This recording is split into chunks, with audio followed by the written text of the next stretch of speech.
Сергей хлусіць просто, калі кажа, што палестинцы змагаюцца за незалежнасць. Я симпатизирую Украине. А вот как вы считаете, действия украинских диверсионно-разведывательных групп в районе Белгородчины, это, по-вашему, тоже, наверное, терроризм? Я вельмі здзіўлены, што ты прадстаўнік сацыял-дэмакратычнай партыі, лідар, который сёння спадар Статкевич сидит в тюрьме, я спадзяюся, ад яго б такога не пачуў. Людей, которые оправдывают людей, которые забивают детей. Прошу прощения, но это чушь откровенная.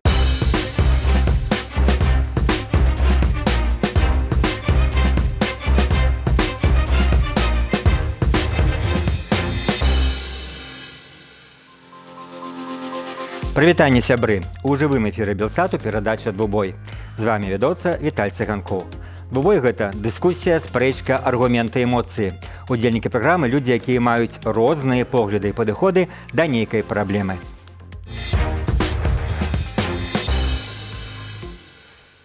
Тэма сённяшняга «Двубоя» – ізраільска-палестынскі канфлікт. Хто вінаваты і што рабіць? Удзельнікі. Палітолог, сябра Каардынацыйнай рады Сергей Марцелю. Прывітанне. Добрый вечер. І адзін з кіраўнікоў беларускай хрысціянскай дэмакратыі, сябра Каардынацыйнай рады Віталій Рамашэўскі. Добрый дзень. Добрый. Коротка, меркаванне нашых удзельнікаў перад праграмай выглядаюць так.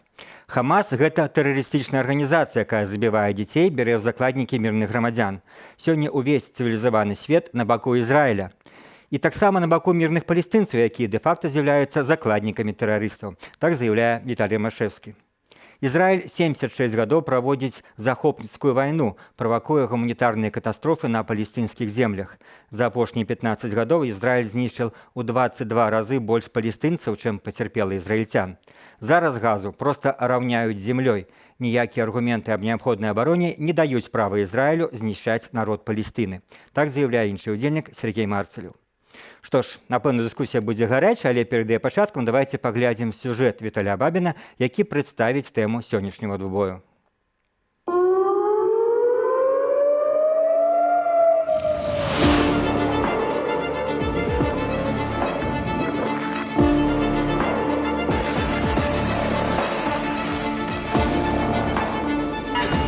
Як і паўстагоддзя таму вайна на Блізкім Усходзе прыйшла ў Йом-Кіпур або дзень выкуплення, калі юдэі адпачывалі і маліліся. Ўварванне Хамасу было раптоўнае, з тэрыторыі сектару Газа ляцелі тысячы ракетаў, а палестынскія баевікі сотнямі забівалі ізраільцянаў, не шкадуючы жанчын, дзяцей і старых.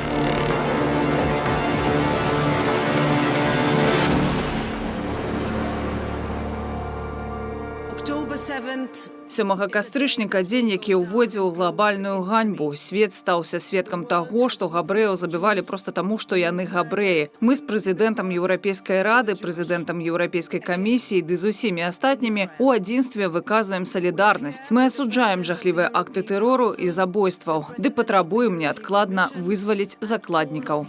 Не толькі на словах, але на справе заходнія хаўруснікі выказалі сваё падтрыманне Ізраілю. Апрача візіту міністраў замежных спраў Канады, Нямецчыны ды Італіі, кіраўніцы Еўракамісіі Уршулі фон дэр Ляен у Тель-Авіў прыляцеў дзяржаўны сакратар ЗША Энтані Блінкен, а таксама кіраўнік Пентагону Ллойд Остын. Хамас атакаваў у момант глобальнага выкліку, але ЗША ёсць самаю магутнаю краінай у свеце, і мы па-ранейшаму цалкам здольныя выконваць нашыя абавязацельствы і накіроўваць рэсурсы на некалькі фронтоў.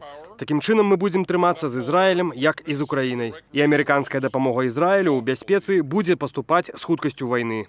Вайна паміж Ізраілем і часткова прызнанаю Палестынаю бярэ свой пачатак з самога стварэння ізраільскай дзяржавы канца 1940-х гадоў. Галоўная спрэчка гэтага шматгадовага канфлікту – прэтэнзіі двух неаднародных сваім складам народаў да тэрыторыяў, якія засталіся ў пачатку мінулага стагоддзя пад брытанскім мандатам.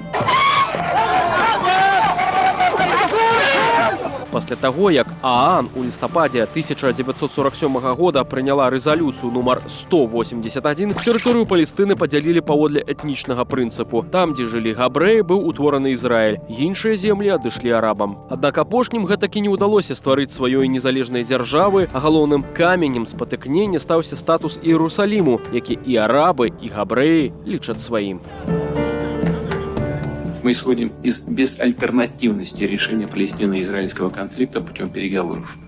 Их целью должна стать реализация ООНовской формулы двух государств.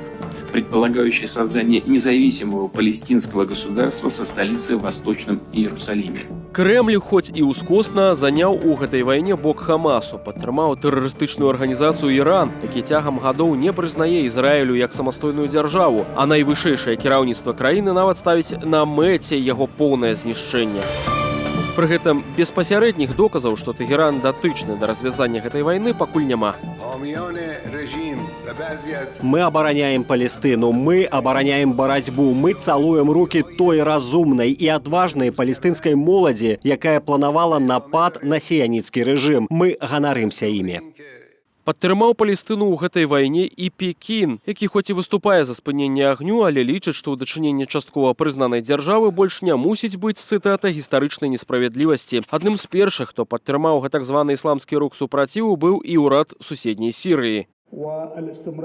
Усе павінны прызнаць гуманітарныя правы палестынскага народу. Усе павінны паважаць міжнароднае гуманітарнае права. Усе павінны працаваць над спыненнем гэтай ізраільскай агрэсіі ды ўсебаковага разбурэння, якое здзяйсняюць ізраільскія сілы, бо гэта не адаб'ецца станоўча на сітуацыі ў рэгіёне або пошуку развязання праблемаў, у якіх мы жывём. Раскрытыкавала Ізраіль і Турэччына. Прэзідэнт гэтай краіны Раджэп Таіп Эрдаган назваў абсалютна непрымальным патрабаванне Тель-Авіву да жыхароў сектару Газа хутка эвакуявацца на поўдзень і заклікаў спыніць, цытата, жорсткія і татальныя дзеянні супраць цывільнага насельніцтва ў Газе.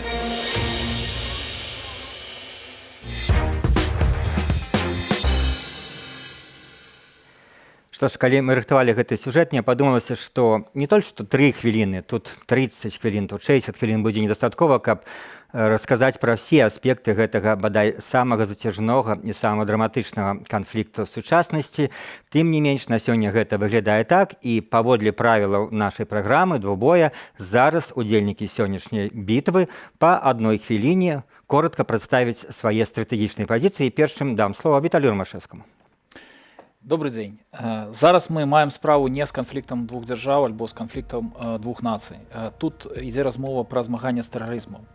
Тэрарыстамі, которые па сутнасці ўзялі на сябе, узнавілі фашысцкія лозунгі. Вы бачыце, як яны ставіліся да ізраільцян. Яны напалі, яны не змагаліся з ізраільскім войскам. Яны пачалі забіваць мірных жыхароў, яны пачалі забіваць без разбору дзяцей, сталага людзей века, а тых, каго не забілі, яны проста схапілі ў якасці закладнікаў, гвалтавалі, і зараз невядома, дзе знаходзяцца тыя людзі. Апроч таго, гэткім же самым бесчалавечным чынам Хамас ставіцца да ўласнага палестынскага народу, таму што яны, прыкрываючыся палестынцамі, выпускаюць адтуль ракеты па Ізраілю, Ізраіль мусіць адказваць, і зараз Ізраіль прапанаваў палестынцам, мірным палестынцам, эвакуявацца, каб знішчыць Хамас, але, як мы бачым, хамазаўцы не дазваляюць мірным палестынцам эвакуявацца, такім чынам ім не шкада ні сваіх людзей, ні чужых. Ну а што датычна да ізраільцян, яны не прапаноўваюць міра.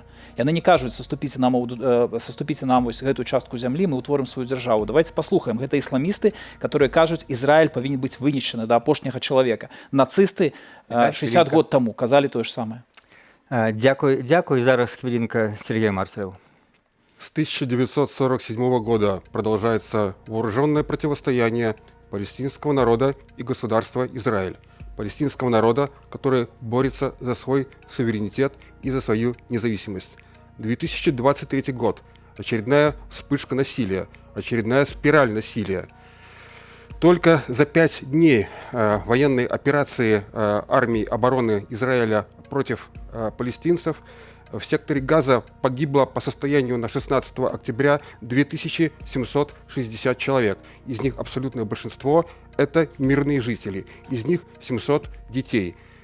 Я считаю, что никакое так называемое право на оборону не дает права вооруженным силам Израиля и его спецслужбам пренебрегать международным гуманитарным правом. Для сравнения, небольшая статистика. По данным Организации Объединенных Наций, с 2008 по 2020 год Цахал и спецслужбы Израиля уничтожили в 22,5 раза больше жителей Палестины, чем погибло, в свою очередь, израильтян. Дякую, Сергей. Ваша хвилинка. Что ж, мы уже бачим, что тут есть пэўныя моманты для дыскусіі, яны, безумоўна, ёсць такой тэме. І першае ж заходжанне я ўбачыў вашых выступаў. Віталь кажа пра тое, што гэта барацьба з тэрарызмам. Сергей заяўляе пра тое, што гэта барацьба палестынскага народа за сваю дзяржаву, за сваё самавызначэнне. Як, па-вашаму, гэта можна спалучыць і ў чым тут праўда? Віталь, як можна перамагчы тэрарызм, калі ён сядзіць унутры ўсёй гэтай інфраструктуры газа, калі там ёсць падземныя праходы, калі яны знаходзяцца ў жылых памяшканнях, як можна з імі змагацца і пры гэтым, скажем, не закрануць мірнае насельніцтва? Давайте, напэўна, лепш это пытанне зададзім Сергею. Мне кажется, что из-за того, что терроризм, как и нацизм, сейчас выступают не в качестве определения, а в качестве ярлыков, произошла девальвация самого понятия терроризма. Я вам напомню, что один из лидеров Организации освобождения Палестины, Ясер Арафат, которого очень долгое время, иначе как террористом никто не называл, стал лауреатом Нобелевской премии мира. Так кто террорист? Давайте докладним, не будем про минулое, а конкретно про Хамас. Вы не личите, что эта организация террористичная?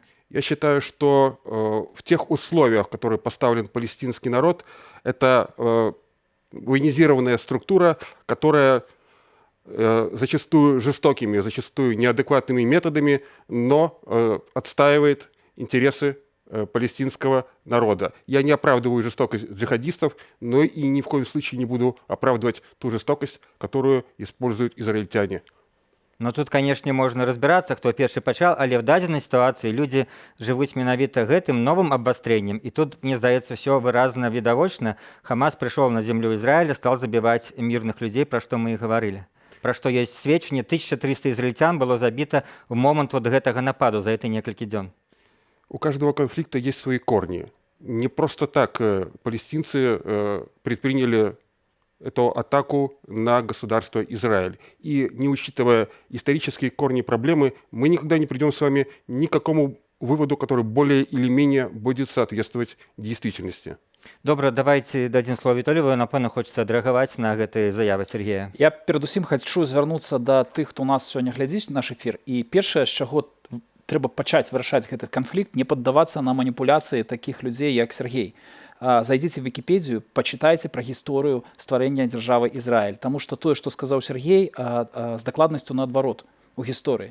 Ствараліся, не было незалежных дзяржаў ні ў палестінцаў, ні ў сірійцаў, ні ў іракцаў, ні ў ізраільцян. Ізраільцяне, мільённы народ, жыў на тэрыторыі арабскіх дзяржаў. Пасля таго, як адтуль сыходзілі брытанцы, паўстала пытанне, узнікалі нацыянальныя дзяржавы. Узнік Ірак, узнікла Сірія, узніклі іншыя незалежныя дзяржавы, Ярданія. І ААН пасля таго, як пабачыў, што з ізраільцянамі рабілі нацысты, а я нагадаю, што пагромы габрэйскія, гэта ж не толькі вынаходніцтва там нямецкай нацыі, ад Расіі да Ірака і Ірана паўсюль забівалі габрэяў толькі за тое, што гэта слабы народ. Ні за што іншае. Падобным чынам дыскрымінавалі, напрыклад, хрысціянскіх коптаў. І вы ведаеце, што ў Іраку, калі стварылася нацыянальная дзяржава, там павынішчалі асірійскіх хрысціян. І габрэі вымушаны былі ўцякаць. І для таго, каб ім было куды ўцякаць, у 47-м годзе прапанавалі стварыць на тэрыторыі Палесціны маленькую частку зямлі аддаць гэтаму народу, каб іх урэшце ніхто не забіваў. Таму Сергей хлусіць проста, калі кажа, што палестінцы змагаюцца за незалежнасць. З дакладнасцю наадварот. Эту маленькую тэрыторыю далі Ізраілі. Што мы пачулі ад тых лідараў, ад тых тэрарыстаў, которых сёння Сергей апраўдвае? Я вельмі здзіўлены, што ты прадстаўнік сацыял-дэмакратычнай партыі, лідары, которые сёння спадар Статкевіч сядзіць у турме, я спадзяюся, ад яго б такога не пачуў. Што мы пачулі ад лідараў дзяржаў арабскіх? Давайте ў гісторыю паглядзім. Я вас заклікаю, слухачы, каб проста зараз мы тут не спрачаліся з Сергеем наўпрост. Зайдзіце і паглядзіце наўпроставыя цытаты. Яны не казалі, мы дадзім вам маленькую тэрыторыю Ізраіль. Яны казалі, мы вас зараз вынішчым да апошняга ізраільцяніна. Пачакайце, гэта казаў і лідар Лігі арабскіх дзяржаў. Перад другой вайной за незалежнасць Ізраіля гэта казаў лідер, президент Египта. Яны казалі, мы выкінем ізраільцян да апошняга ізраільцяна в море. А тых, хто выжыве, мы прымусім эміграваць туды, куды яны прыехалі, але мы думаем пра тое, што ніхто не выжыве. І зараз паўтараецца ўсё дакладна так жа. Сергей, вы прыблізна пароўну гаварылі. Я потым працягну далей, таму што гэта мусіць быць. Ізраіль некалькі разоў прапановаў палестынцам мір. Ён вызваліў, я нагадаю, што это Ізраіль, Сектор Газа был оккупован до 21 года. Израиль добраахвотна вывел оттуда войска. 2007 года, да. И он был оккупован. Израиль вывел войска. Так. И что теперь сталося? И зараз мы еще, я протягну, я скажу про позицию... Протягните пасля невеликай про паузы. позицию Віталь, арабских давайте держав, утрымлівацца. которых так само Сергей Конечно, скажете. сегодня обороняет. Першы раунд у бою был даволі гарячым. Якім будзе другі раунд?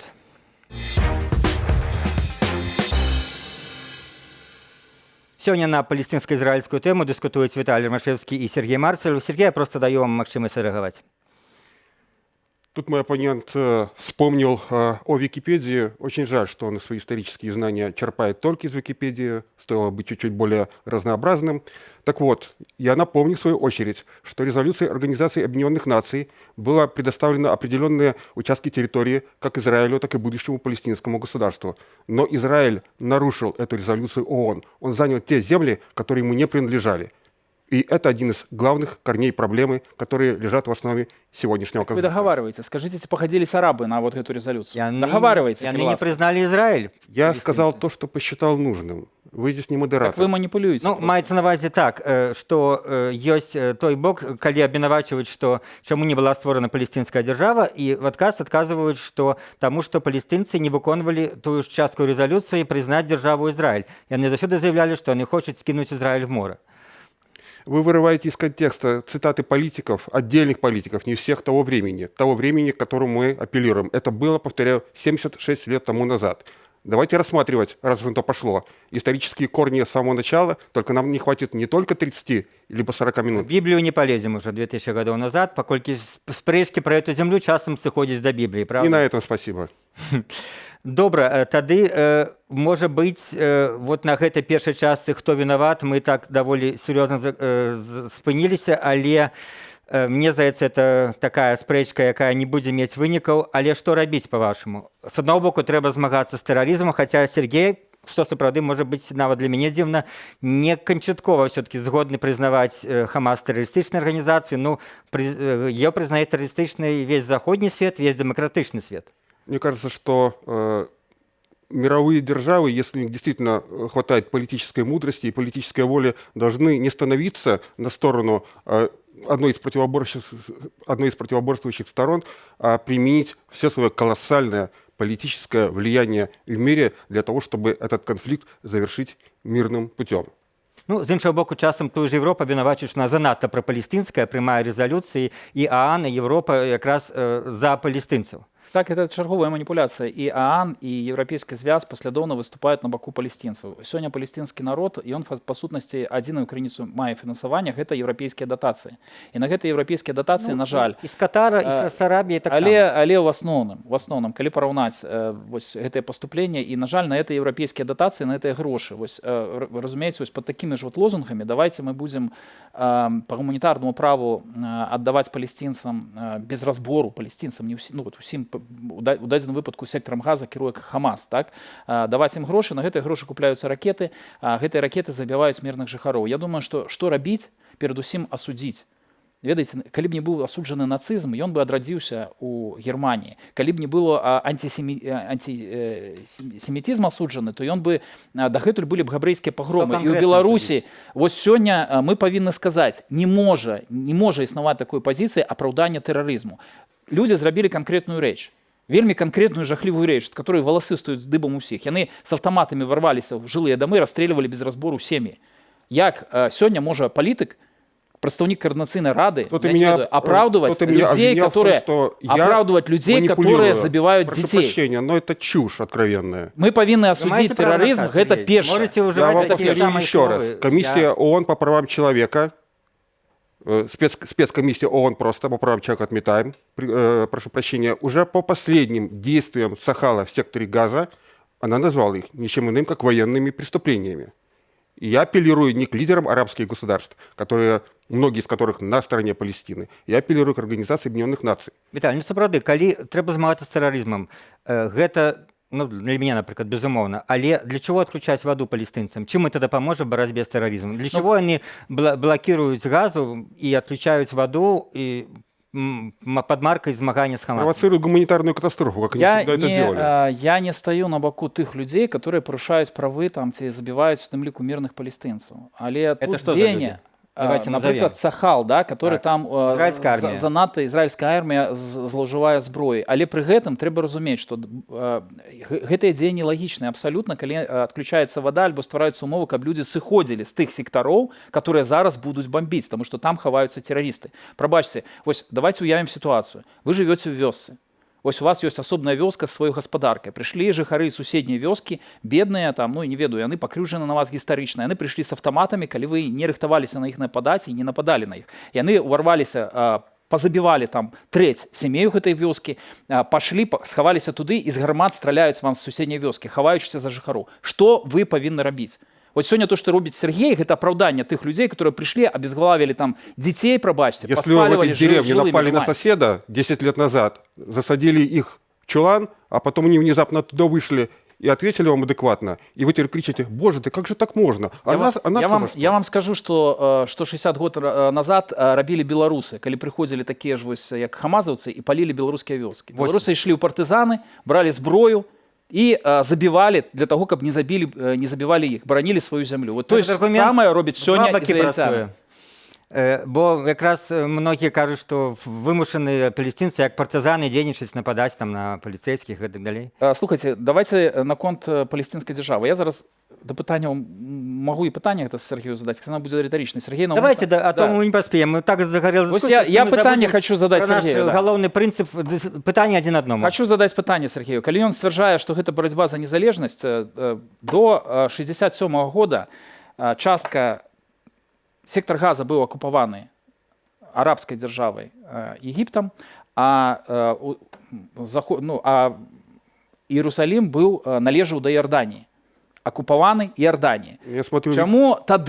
Чаму тады не йшла размова пра стварэнне незалежных дзяржаў? Не пад эгідай арабскай дзяржавы там Егіпта, не пад эгідай арабскай дзяржавы Іорданіі. Палестинцы жылі, а яны жылі ў Іерусаліме, і габрэі гатовы былі. У 2001 годзе габрэі прапаноўвалі, каб большая частка Іерусаліма адашло да... Нет, это пытанне. Адашло да Палестины. Арабы адмовіліся. Чаму не былі створаны, калі вы кажаце, што это вайна за незалежнасць, то патлумачце той факт, што ніякіх памкненняў да незалежнасці, памкненняў да міру не было. Толькі з таго боку чулася пра скіданне з усёй тэрыторыі Ізраіля, з усёй тэрыторыі Ізраіля габрэяў мора. В политических условиях конца 60-х протекторат над этими территориями именно арабских государств, он как раз предотвратил то, что могло бы случиться, если бы на этих землях безраздельно хозяйничала бы администрация Израиля. И я это вижу скорее... Я задал питание про Палестину, пробачьте. Чему они не дали незалежность Палестины? Палестине, этой территории были арабскими. В 1988 году Палестина огласила свою независимость. Вот вам ответ. Я кажу про 67 год, до того часу, коли они были оккупованные, коли они были под протекторатом арабов. Сергей як хотел на ваше питание. Нет, конкретно, и он не отказал на питание. Я питаю, чему, так, коли арабы были... Ваше питание для Виталя. Давайте. Давайте попробуем оценить действия страны, которая подверглась нападению агрессора, на примере взаимоотношений Российской Федерации и Украины в этом году, в 2023. Как вы считаете, я симпатизирую Украине, а вот как вы считаете, действия украинских диверсионно-разведывательных групп в районе Белгородчины, это, по-вашему, тоже, наверное, терроризм? Расскажите мне. Аналогия абсолютно напрашивается відавочная. Так само, як Росія напала на Україну, так само зараз і палестинський, по сутності, Хамас, терористичная организация, да, крохотная Палестина напала на Израиль. Конечно. Вы хотите перевирать відавочные факты? Вот очевидные факты, то, что маленькая Палестина не могла напасть на Израиль. То есть не забивали, то есть не было вот этих 1000 забойств, вот зараз не перешли Я вам только что назвал статистику в самом начале. Сколько Цахал убил в секторе Газа за 5 дней оккупации? Почти 3000. Сегодня мы кажем про сегодняшний конфликт 2023 года. Я про это и говорю. 2023 года. Ответьте про Украину. Террористы перешли мяжу, гэта так само, як і расійскія тэрарысты перешли мяжу. Российская террористичная организация перешла, держава перешла мяжу с Украиной и напала на мирную Украину. Год. То же самое переход украинскими ДРГ, то же самое переход их в Белгородчину. Ответьте, пожалуйста. Очень похожая ситуация. Так что, действия украинских ДРГ, с вашей точки зрения, это тоже терроризм? Они там не забивали детей старых все. Ну, мы же не знаем. Послухайте, не поравновывайте украинцев, не принижайте украинских вояров, которые боронят свою землю, не принижайте, это, видите, российская пропаганда их Любой робит ровными воин, с фашистами, который воюет за свою землю, не заслуживает забивая уважения. детей. Не треба Верно. принижать украинских вояров. Так Сахал убил 700 человек. с террористами, Детей. которые забивают детей. Вы сегодня, вот то, что вы зараз зробили, вы принизили украинских вояров. Ответьте на вопрос. Ни Меня один не украинский, я интересуют ваши лозунги я вообще. отказываю, Сергей, вам на питание. Ни один украинский жаунер не поднял бы зброю на детенка, нават российского, в отрознение от ваших террористов, которых вы обороняете. Ответьте сегодня. на вопрос. Тому не ганьбите украинцев сегодня.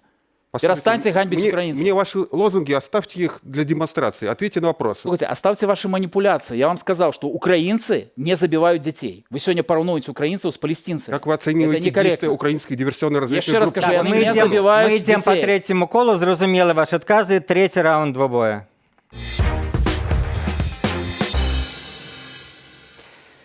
Давайте ми сконструємося трошки на ще одних політичної адказності, бо зараз вельми популярна тема колективної адказності і в сувязі, наприклад, з подіями на Білорусі, і в сувязі, безумовно, з російсько-українською війною, і все це переноситься, як по тих же паралелях, і на ізраїльсько-палестинський конфлікт. Ось, як ми вже згадали, що в 2007 году Ізраїль фактично вийшов з полоси Газа, предоставивши палестинцям право на самокерування. Яны обрали Хамас. Хамас став розвивати тэрарыстычную дзейнасць, якую можна называць і змаганнем за палестинскія правы. Тым не менш, зараз, калі ідуць даволі жорсткія, конечно, напад Ізраіля на Хамас, гібнуць і мірныя жыхары. Так вот, як это вечная дылема падчас вайны, калі бамбавалі тых жа немцаў в 45-м годзе? Было это оправдано ці не? Калі трэба было знішчыць фашызм. Зараз такое метады змагання з Хамасам. А якія могуць быць іншыя? Як, па-вашаму, Сергей, вы лічыце, можна перамагчы Хамас, які, паўтаруся, вся міжнародная супольнасць лічыць тэрарыстычнай арганізацыяй? Якімі спосабамі? Як рашыць гэтую праблему тэрарызма? Я бы не сводил все это к проблеме терроризма, потому что Ваше право. это противостояние, еще раз повторюсь, двух совершенно разных политических систем, двух систем религиозных и культурных ценностей.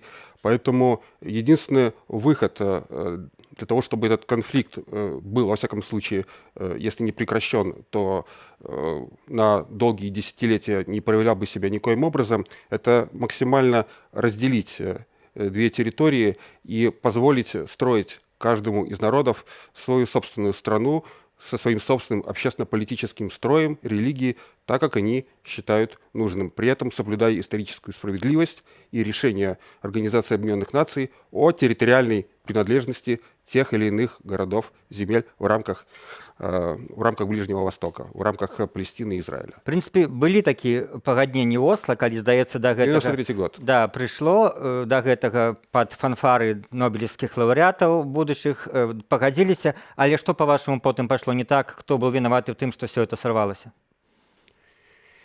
Мне кажется, что в политике слишком много решают деньги. И когда человек несет с собой как политик не миссию, он не знает, что нужно делать, он руководствуется краткосрочными интересами, возможностью заработать здесь, быстро и сейчас, то и те политические решения, которые он предлагает, они будут очень недолговечны.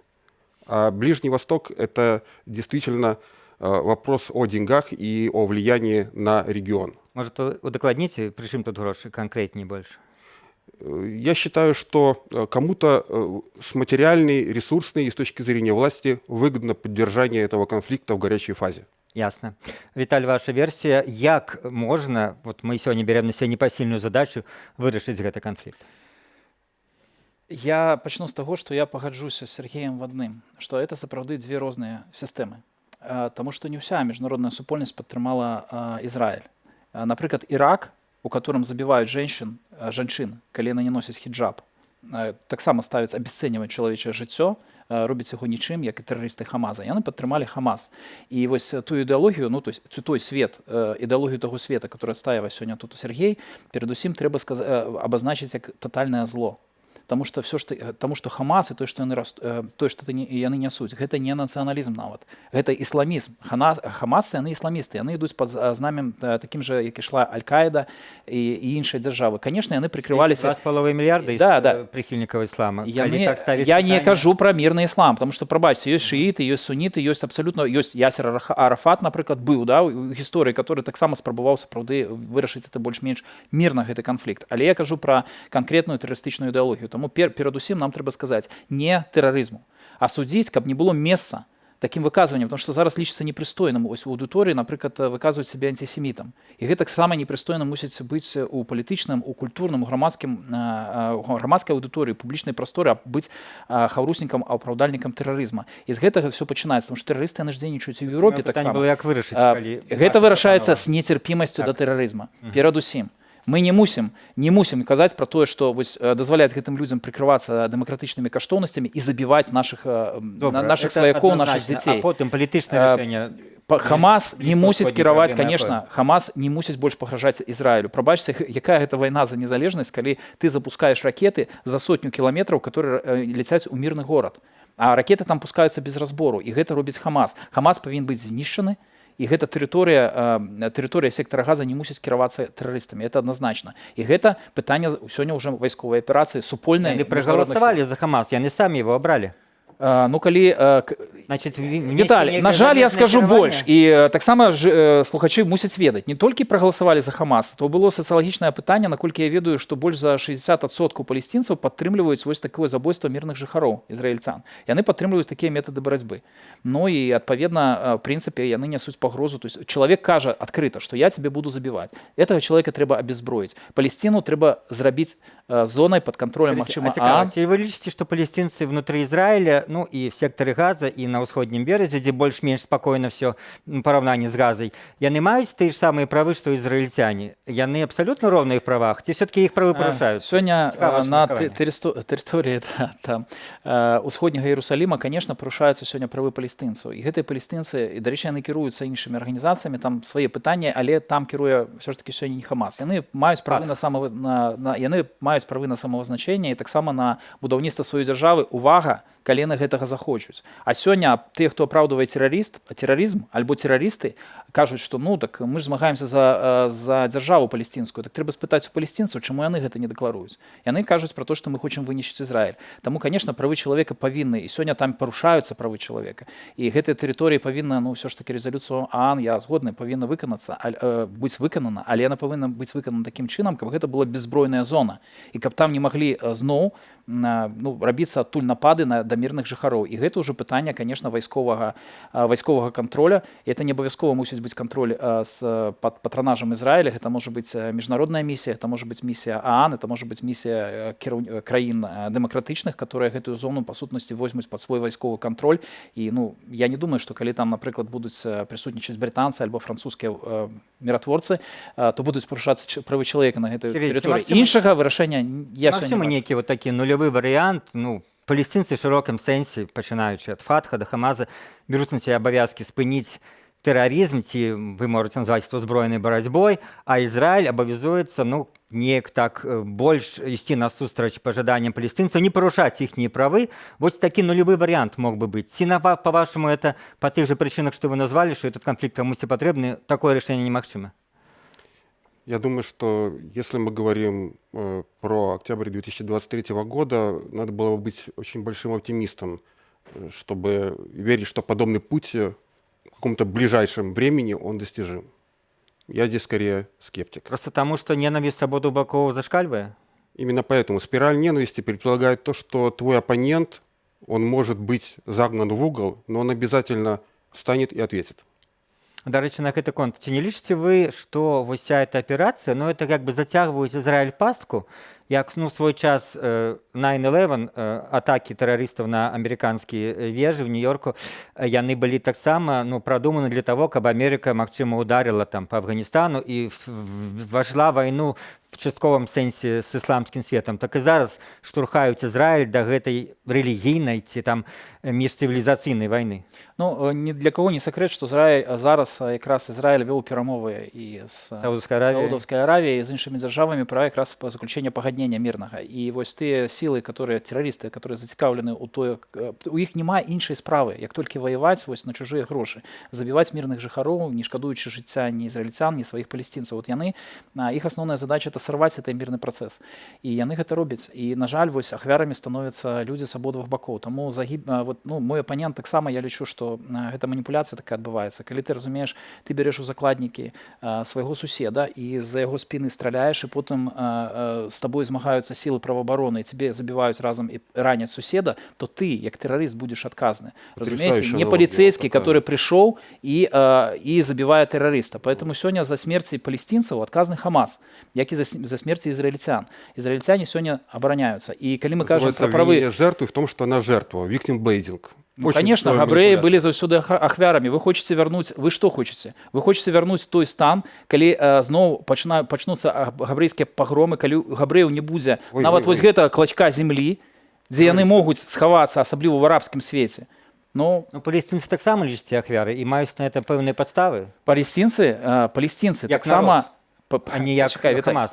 Палестинцы як народ маюць права на самавызначэнне. Яны гэта самавызначэнне не зрабілі. І Хамас, ён жа не выступае за стварэнне там нацыянальнай дзяржавы. Ён выступае в асноўным, паглядзіце яго лозунгі. Ён выступае за джихад, ён выступае за змаганне вось пад лозунгамі іслама, за стварэнне я вам еще раз халифата. повторяю, в 1988 году Палестина заявила о том, что она желает быть независимой. Израиль против. Соединенные Штаты, как союзник Израиля, тоже против.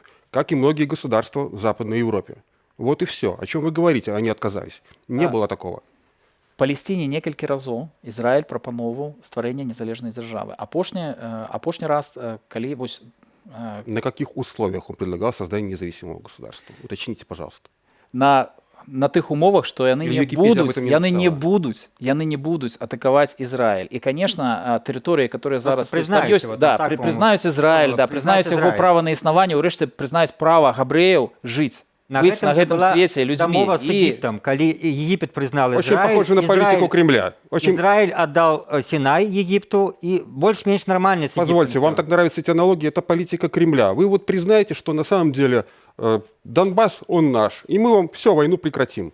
То же самое, абсолютно. Ну так правильно, политика Кремля, Хамас и Кремль, он дзейнічае аднойчы. Аднолькава, Хамас і Кремль. Да, Хамас і Кремль. Ну як же, Кремль каже, ось Донбасс колись был там русский, там русскоязычное насельніцтво, мы то будем воевать за это. А Израиль говорит то же самое, вы признаете Израиль в тех границах, которые есть, мы с вами воевать не будем. Так в тых межах, в которых ён ёсць, яны прапануюць, спрэчкі пра межы мусяць быць. Але пытанне ў тым, што арабы не прызнаюць існаванне Ізраіля, не дапускаюць існаванне Ізраіля на гэтай тэрыторыі. Адчуеце розніцу, прабачце. Ізраіль прызнае арабскія дзяржавы. Ён прызнае Иорданию, ён прызнае там Сирию. Иорданию, согласен, признает, да. Да, а Иордания, то есть арабский свет не признае Израиль як таковы. А палестинцы становятся закладниками гэтага конфликта исламских террористов и экстремистов. Яны як закладники гэтага конфликта, потому что им кажуць, вы заставаетеся там и атакуйте Израиль. Им не робіць выбора. Паглядзіце, што робіць зараз Египет.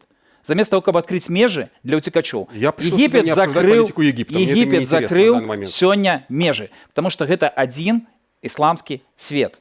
І калі вы кажаце, хто стаіць за гэтым, ну стаіць тыя, каго вы бароніце, стаяць за гэтым экстрэмісты і тэрарысты. Ну все-таки, калі, так сказать, про незалежную Палестину, Израиль, ну, можно сказать, створил такие умовы, но, во всяком разе, я кажу мовой тых же резолюций ООН и нават заходних пэўных институций европейских, калі не раз заявлялася и про блокаду Палестины, и про парушэнне правоў палестинцев. Гэта не публіцыстыка, а гэта афіцыйныя заявы многих структураў. Так гэта было в адказ на тэрарыстычныя акты, которые праводзіліся з боку палестинцаў. І я яшчэ раз хочу сказать, что право, міжнароднае права і гуманітарнае права павінна быць заўсёды на баку мірных жыхароў, на баку ахвяры. Нельга дапускаць парушэння правоў чалавека. Гэта факт. Правильно. Гэта факт. Але калі хтосьці раз удзельнікі пагадзіліся, калі хтосьці, прыкрываючыся гэтым міжнародным правам, кажа пра тое, што тэрарысты маюць права на існаванне, яны будуць забіваць, а вы іх пакіньце, бо это мірныя партызаны, то вось гэта ўжо з гуманітарным правам не мае нічога агульнага. это выкарыстанне вось маніпулятыўнае выкарыстанне гуманітарнага права для прыкрыцця забойств мірных жыхароў. Добра, я спадзяюся, што мы вытрымалі эту гарячую дыскусію, ад вельмі такіх гарячих тонов перайшлі ўжо на вельмі ціхі голас. Это означае, што нам уже пора заканчивать перадачу, наш час падыходзіць до конца, і звычайна у вас есть по 15 секунд подвесці нейкі вынік. Калі ласка, Сергей. Крайне опасно утверждать, что Израиль по праву сильного может творить все, что хочет. Я напоминаю, что каждый, кто нарушит международное право, впоследствии через 5 лет, через 10 лет столкнется с неизбежным ответом. И вот это популярное мнение, что кто сильный, тот и прав, уважаемый ведущий, вы его тоже недавно высказывали в социальных сетях, я считаю его неэтичным, неморальным, и оно может привести не только ситуацию на Ближнем Востоке, но и ситуацию в мире к очень печальным результатам, к печальному итогу. Не совсем так было. У меня было про то, что добро должно быть с кулаками. Умно кажется. Виталий, ваши 15 секунд. Израильский народ ничем не адрозніваецца ад любога народа, который жыве ў дыскрымінацыі. Іх меншасць. Яны больш слабыя ў параўнанні з арабскім светам, сярод которого яны жывуць. Яны весь час, кожны дзень, штодня іх жыхары знаходзяцца пад тэрарыстычнымі атакамі. Яны маюць права на самаабарону, яны маюць права на жыццё, на ўспрыняццё іх як незалежнай дзяржавы. Наш двубой падыходзіць до конца, двубой, в якім, спадзяюся, мы трошки наблізіліся да разумення сітуацыі. Чия пазіцыя падалася вам больш пераканаўшай? Глядзіце нашу праграму ў любы час на YouTube, дасылайце свае ацэнкі і каментары, калі гэта для вас бяспечна. Перадачу правёў Віталь Циганкоў. Заставайцеся з Белсатам.